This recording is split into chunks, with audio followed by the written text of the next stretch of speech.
Hey everyone, welcome back to my channel, Lazy Housewife. For those of you who are new, my name is Denaex and I am currently 38 weeks pregnant and I am being induced in 6 days. So I needed to just do this final bump date for you guys. I've been filming since yesterday. I'm also filming part 2 of that video today. And so I just figured while my husband is home getting ready for work that I will just try to quickly film this bump date for you guys and kind of a recap maybe.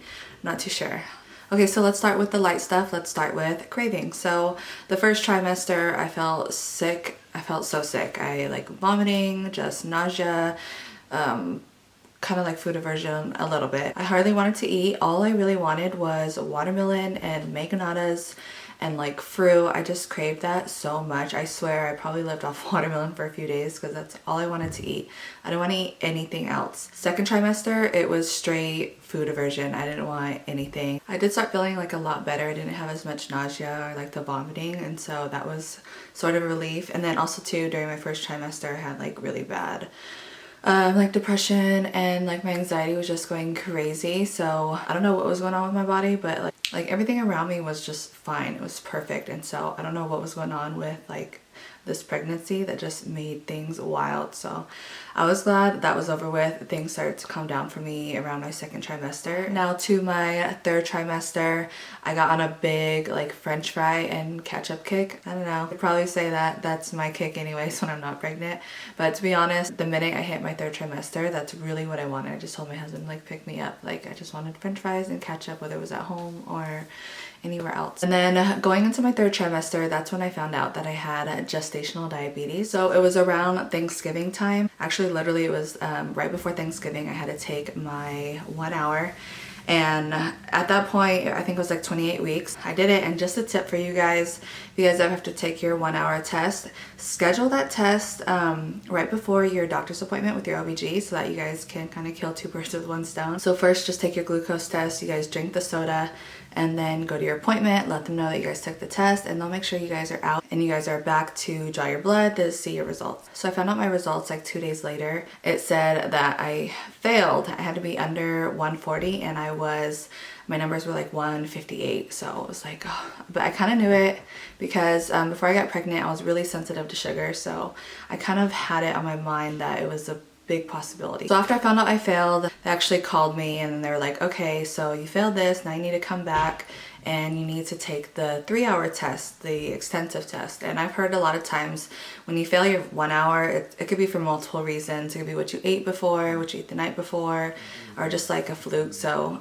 maybe if you were sick, I heard that can affect your numbers. So I was kind of dreading the 3-hour because it's like everyone knows the 1 hour is like just dreadful to drink and just have to sit there. And so for the 3-hour, I was dreading it. I ended up taking the 3-hour, I believe, like a couple days before Thanksgiving at this point. And so the nurse on the phone, she told me to have a light snack, like half a sandwich with milk or like a small cup of juice, she said. So she said eat that at like 10 or 11 p.m. right before bed, and that I would have to show up in the morning to make sure my fasting was good between 8 to 10 hours. So from my last meal, I had to go to my next appointment within 8 to 10 hours. So that's what I did, and I showed up at I think it was like 7 a.m. So it was like right on my 8-hour. And I wanted to show up right away. I didn't want to wait in line for my turn plus wait another 3 hours. So I was there right when they opened up. So the first thing they do, and I had no idea about this, so I'm just going to try to clarify as much of the stuff as I can for those of you who are going through it or anything like that. So when you first get there, they drew my blood, and I didn't even know why they were drawing my blood in the beginning. So I learned that it's because of fasting, and I'll tell you guys in a minute. So they drew my blood, and then they said, okay, here's your soda. So I drank the soda, and then after that they said, okay, go ahead and sit down and we'll test you in 1 hour.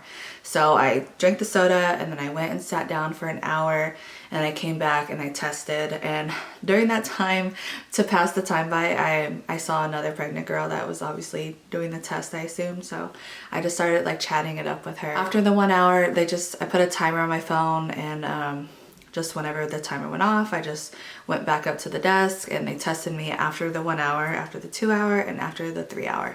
And then after that, you find out like 2 days later, something like that. We celebrate Thanksgiving the day before Thanksgiving because my husband's work. So I got a call while we were eating and I didn't answer. And so later on, like after we had cleaned up and everything for our Thanksgiving dinner, I listened to the message and they're like, you failed your glucose test, so you're now being treated as having gestational diabetes, and we're gonna tell you the next steps after this. So I like freaked out. Obviously I called back and they were closed at that point. Thanksgiving they were closed, so I had to wait till I think it was Friday. So Friday, like early in the morning, I called just to find out more about the test results and stuff like that. So what ended up happening for my situation is so after I drank the soda, my 1, 2, and 3 hour were they were fine. It was just my 1 hour post glucose drink that was a little bit elevated, but I still made the cut, like borderline though. So the number that I failed was my fasting number. That was before I drank the soda. So what they said was it let them know that when my body goes too long without eating anything, then my body will start to produce, or maybe I think it's my placenta that will start producing like a ton of sugar and shooting into the baby. And that's when my levels become high, because I just need to have like so basically I need to eat often. I need to eat like every 2 hours. I have to have a certain amount of carbs, certain amount of protein with it, and like balance basically. So they explained to me that it's not like regular gestational diabetes, that it's don't quote me on all this, it's just what they told me, that basically whatever I eat my body can basically break down. So the numbers weren't like, I'm not diabetic because of like what I consume, something like that. They said it is like strictly my hormones, the way my hormones are reacting to this pregnancy, and that is why where I go too long without eating, that my placenta just starts maybe it's placenta or pancreas, that it starts producing like just a ton of sugar that I do not need, and giving it to the baby obviously. And it's also known that like controlling your fasting numbers is one of the hardest things to do. Not all the time are you able to control it through diet, so that has been like a huge struggle. And so it was basically known like you're gonna most likely be put on insulin, because fasting is like really hard to control versus like your 1, 2, or 3 hour, like where you have a better chance of trying to control it through your diet. And so they sent me a list of food that I was going to be able to eat, and they said just to follow this until I meet with the dietitian, which was going to be the following week. So that was really frustrating, because so obviously immediately I started following that diet, and I didn't have my my finger reader, sugar reader, I forgot what it's called. I didn't have that yet because it wasn't going to be ready for like 3 days, and it was the weekend and stuff. So that whole weekend basically I was just kind of winging it. And so obviously I've meal prepped before, and so I know what is good to eat and like not to eat and stuff like that. So for some reason my mind, when I found out how to do this, and like obviously talking to other people, not that had gestational diabetes, but like type 2 say, my mind was just thinking that I had to cut out carbs or like limit a huge amount of carbs. So that's what I thought I had to do. So I was making stuff like 6 ounces of chicken, and then I'd have like half a cup of sweet potatoes and green beans. So I was making stuff like that, and that's what I was eating. And then like watching my sugar intake and like only water. And so I was following like a super strict diet, which was what they sent me. I think it was like day 3 or 4, I was having like crazy sugar withdrawals like the first few days, and then by like day 3 or 4 I started like vomiting. I was feeling lethargic. I was feeling so sick and like just weak, and I was like, something is not right, like I'm doing something wrong. So I ended up going to the emergency room, and I was like, look, I don't have a finger pricker, I forget what it's called, but I don't have like a reader, so I don't even know what my numbers are. I don't know if I'm like doing it wrong. Like I thought I was eating okay. I was eating every 2 hours. They asked me, what'd you eat for the day? And so I told them I ate my like eggs and turkey bacon in the morning with like toast, and I ate like my chicken breast with sweet potatoes. And so the doctor's kind of like, you know, that's pretty healthy, you know, that seems good. They test my ketones, or I don't know, they did some blood work, and so they tested my number, and my number was like, it was like 75, so it wasn't like under the 69. So if your number's under 69, then that's considered like low, I guess, like have a drink of juice at that point, something like that. And so he was like, yeah, he's like, so we got the results, and he said that I basically had put my body in ketosis, which was from like not eating enough carbs. He told me. So then he was like, you need to be eating like a ton more. You need to be eating way more carbs than what you're eating. You need to be like pushing the protein. Basically, he stressed the carbs to me because I just wasn't like eating a ton of carbs. And so and like when you put your body into ketosis like while you're pregnant, it's like not good for the baby at all, is what they say. It's not good for the baby because of like brain development and like you're just all kinds of stuff with the baby. So eventually after that, I think I went to the ER like on Sunday, and by Monday I was able to pick up my sugar reader, and so by then I was able to have an idea of where I was at and stuff like that. But the whole time my 1, 2, and 3 hour were not like an issue, so I wasn't having like a huge problem with that. I noticed that no matter what I was doing, my fasting numbers were like not being controlled. So after 2 to 3 weeks of eating like really clean, numbers were just creeping up from that 95. They like every morning they were just going up 99 to 100s to 108 to 118s. And so at the 118 level, I was eating this stuff because they were stressing to eat a carb and protein mix at night to help your fasting. So I had tried like a ton of different things. Oddly for me, the only thing that really helped keep my number like around 105, which was like, it's still not even low, but it was getting me out of the 118s, was drinking a Premier protein shake and like just a string cheese or something.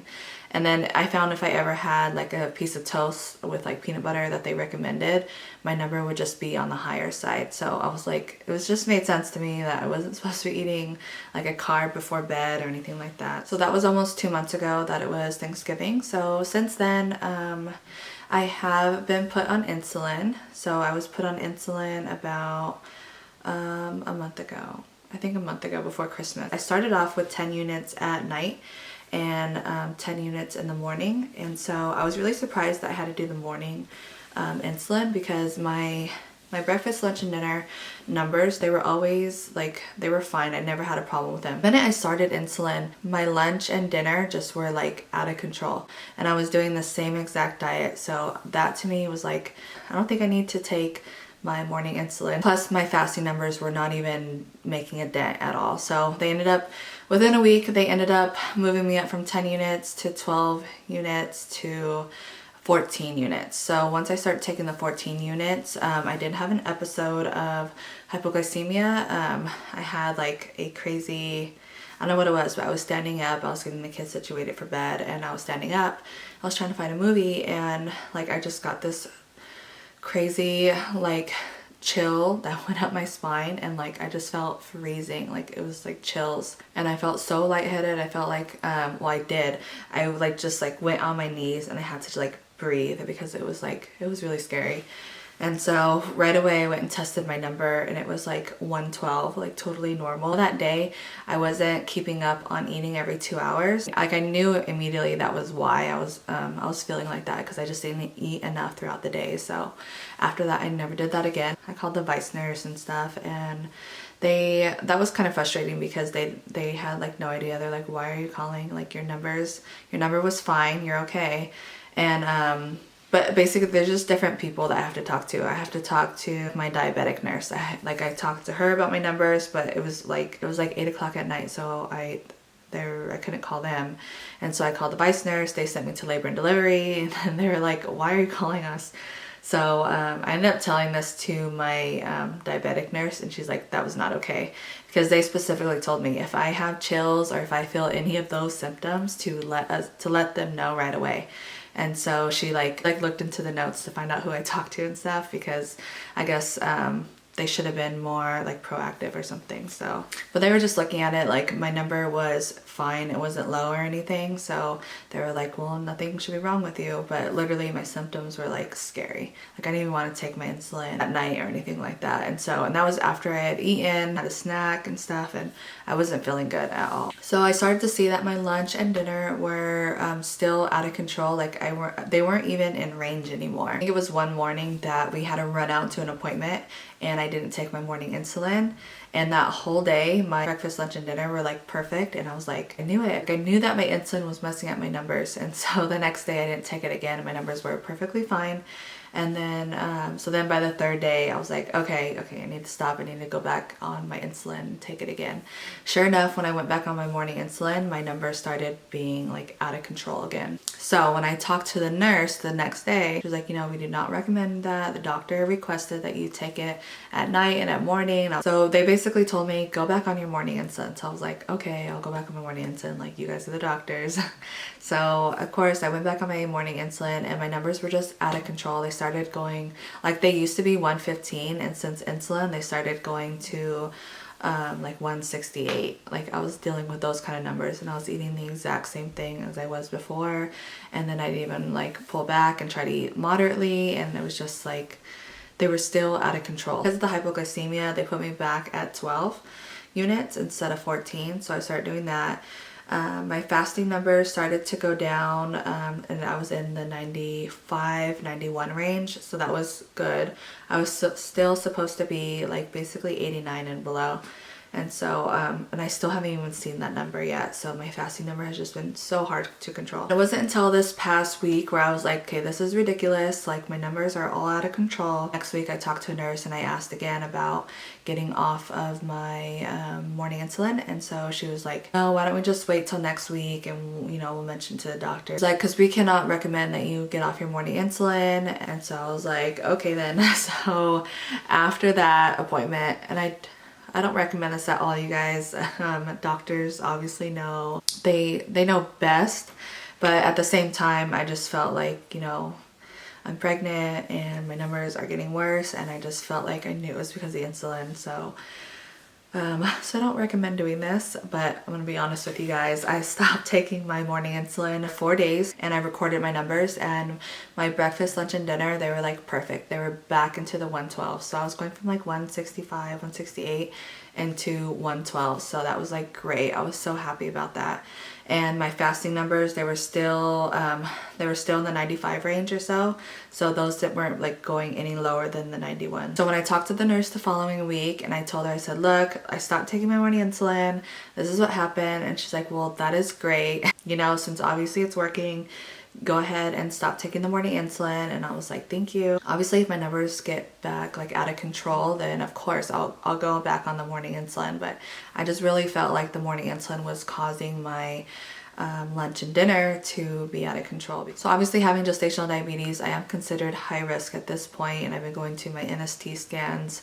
I started off at twice a week. I'd get strapped up, kind of like you're going into labor, and they just, they listen to the baby's heart rate, and then there's something on there that will show like a spike. Like I'm gonna try to explain it, but from what I think that I understood, whenever we run up the stairs or like jog in place or something, like it'll create a spike in our like our heart rate basically, and so that's how we use more oxygen. So that's what they're looking for in the baby, was for 2 spikes within 30 minutes, 20 to 30 minutes.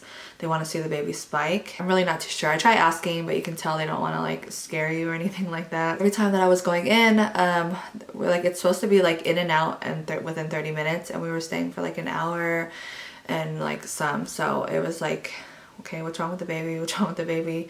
Because the baby wasn't spiking, and so the baby was just like steady, like just low, just as if it was sleeping, and they tried waking him up and it was still like just not like be active. And so even though he was moving, it was just like he wasn't spiking with his oxygen. So I think that's what we were kind of worried about for a minute there. Now getting on to birth, this was always a question, like, do I have to, if you have gestational diabetes, do you have to have the baby early, or do you have to like have a C-section if I've never had one before? So those are like questions that I was like really wondering about. And I kind of figured it like this. Basically, if you're diet controlled, they will let you go like your full term, the 40 weeks. I think if you even request 41 weeks, that they'll even let you do that and just go into labor naturally. And then after that, they want you, like they'll try to induce you around 41 weeks or so. But if the baby is measuring large, like on the larger side, then I have heard that they will try to induce you at like 39 to 40 weeks based on the baby's size. Like if your numbers are controlled and the baby's at like a normal size, then I'm pretty sure that they'll let you go like around 40 weeks, just in case anyone's wondering. This is just kind of what I found out from like talking to different people and just kind of like talking to the doctors and different nurses. But always ask your provider, you know, or call a nurse. Don't go off of like my information or anything. So what I did know from asking my doctor was once I get put on insulin, is that a factor that I need to be induced early before 40 weeks? Because that was kind of a concern for me. And so he was like, yes, if you are put on insulin, then, you know, typically they'll want to induce you at 39 weeks. Also in my case, we found out that the baby is measuring on the larger side. So at like 35 weeks, I was measuring, the baby was over 6.5 pounds. My oldest was 9.5 pounds, and then the second was 8.8, and then my third was like 7.9 or something like that. So being induced at 39 weeks, I'm so scared. I've been induced, like my first labor was like, I swear it was over 2 days long, and like my body just does not dilate. So that's why they couldn't admit me in, and I was 17 days overdue. So it was like, that doctor was just ridiculous. That was like a horrible experience. I did learn with my second though that if you get the epidural, that the epidural will help for people that don't dilate fast or anything like that. So my second labor, he was 18 hours long. It was around 8 hours in or so. When it starts becoming unbearable, the nurse and the doctor came in, they're like, look, and I always knew I was gonna get the epidural because I got the epidural with my first for sure. And so I'm definitely pro mom choice with, you know, getting the epidural and stuff like that, because I got a lot to say about that kind of stuff. So that's gonna be like a whole other video, because it's annoying. It's annoying. Like I try watching these videos of people, because it's kind of like mom shaming, you know, like get the epidural, don't get the epidural, bottle feeding, not, you know, breastfeeding. Like I hate that it's like that. And so I just hate all those controversies. But I try watching videos that are like that people don't get the epidural, or like just experiences. I want to look at different experiences. People are in labor for like 4 to 8 hours and they didn't get the epidural, and then they, you know, they kind of like mom shame other moms that have been in labor for like 24 hours. And it's like, trust me, I know there's moms that do it, and that's like, that's great, that's wonderful. But for people that their bodies just do not dilate, yeah, it's just one of those touchy topics. So probably gonna get some hate comments. Anyways, we'll talk about that probably another time. Maybe for my birth story, I'll maybe touch into that a little bit or something. Yeah, so I was in pain. I think it was like 8 to 10 hours in, and I was just like I was just excruciating pain. I was dilated at a 2. Like it was just, my contractions were like right by each other. And so it was just like, my body was not progressing like at all. For almost 10 hours, my body was still at a 2. Like it wasn't even at a 3. So they came in, they're like, look, you know, you're obviously in a lot of pain. We recommend that it's time to get the epidural. And in my mind, I had always wanted to like just hold off on the epidural. I kind of want to go through the pain. The doctor and the nurse came in, they're like, you know, we recommend that if you know you're gonna get the epidural, like, you know, the epidural will help your body dilate and kind of relax. So I was like, yeah, like I'll go ahead and get it. So I got the epidural. I kid you not, within 2 hours, my body had gone from a 2 to like a 5 or a 6. And so we had like huge progress. So so I just kind of always remembered that, and I just always kept that in my mind, that the epidural really helps my body to open up and just basically relax, you know, and start to dilate instead of just being so tense and like just my body fighting it. Oh my gosh, if anyone is like totally against epidurals, they're gonna like hate this video. Yeah, so a few symptoms I've been feeling that are pretty new, like within the last 2 weeks. Crazy pelvic pain, like at night when I get up, like I just feel this, like my bone is about to break down there. Like I don't even know how to explain it, but it just hurts so bad. And also too, I think it was toward the end of my 2nd trimester, early 3rd trimester, I fell in the bathtub and I had to go to the emergency room. It was because my kids, they pumped the shampoo out and they put it all over the floor, I guess.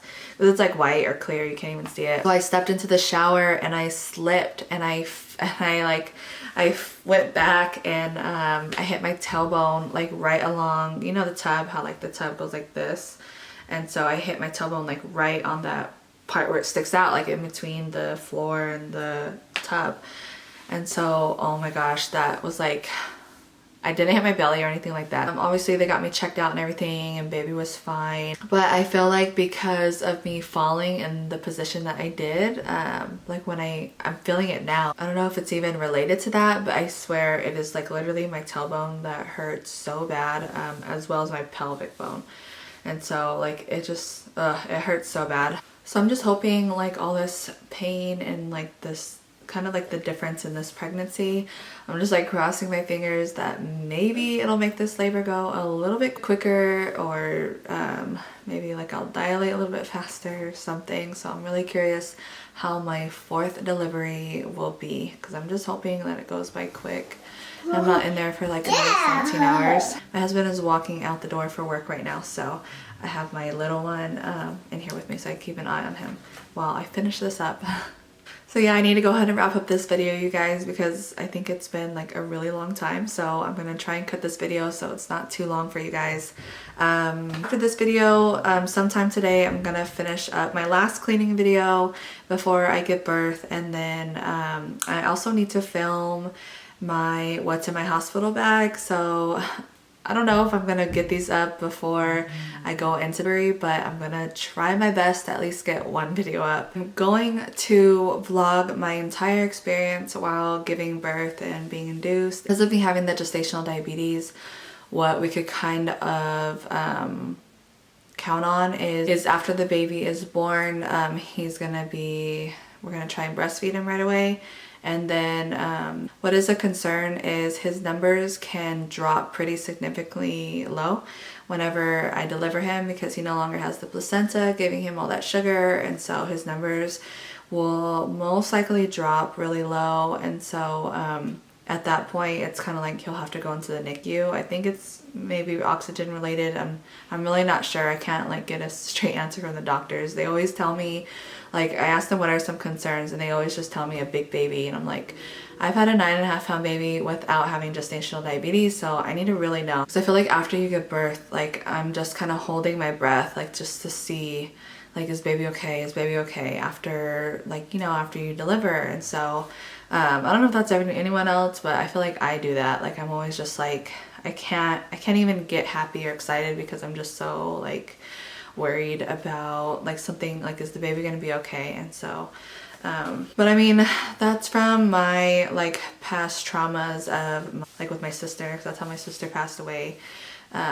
She, like, the umbilical cord was around her neck, so I feel like delivery is such a scary time for me, and so I wish I could be more excited about it, and like almost like ignorance is bliss, like just like totally in the moment. But like I just have a million things on my mind whenever I'm going through labor. So yeah, but I do want to share it with you guys. I do want to share the vlog. I want to have these memories, even if nobody watches this this video or even my vlogging video. I want to have these memories because I'll be able to look back on them, because I wish I had those videos to look back on when I ever had my 3 other kids. So I'm really excited to have this footage, and hopefully my husband can kind of keep up with the vlogging part of it, and so we'll see how that goes. But anyways, I hope I covered kind of everything. I hope I didn't talk too long. I'm pretty sure I'm gonna label this video as like having gestational diabetes. So anyways, I hope you guys enjoyed this video. If you guys are new here, make sure you guys subscribe and hit the bell so that you guys get a notification whenever I post a new video, especially because the new baby's gonna be coming, and I'm gonna try not to make you guys wait like so long. So make sure you guys hit the bell, give this video a thumbs up, and also comment down below something, anything, whatever you guys want to comment below, any video ideas, anything like that. And so yeah, I will see you guys in my next video.